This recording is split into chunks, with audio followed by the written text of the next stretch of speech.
238 цветных алмазов в 7 цветах общим весом в 269,5 карат из коллекции «Алроса» пополнили фонд драгоценных камней Якутии.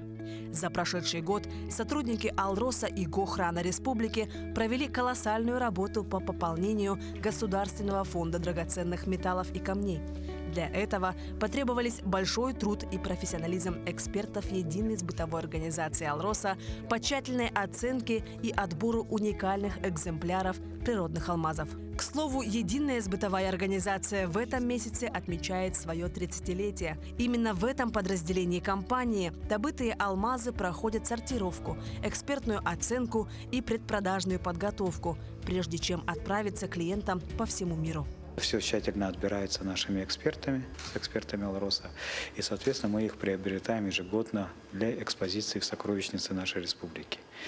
И посетители сокровищницы могут своими глазами увидеть камни как желтого, зеленого, оттенка фиолетовых.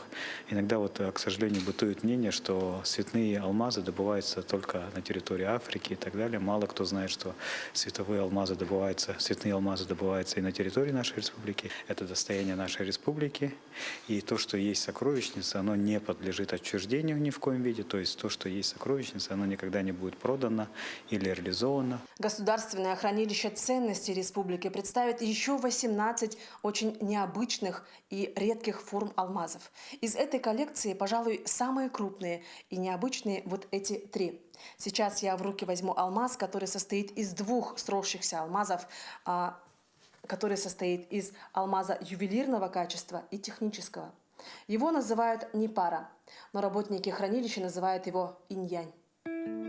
У этих алмазов исключительные характеристики. Каждый экземпляр – шедевр природы. Одним из ярких представителей является алмаз-символ «Алросы» весом 4,48 карата.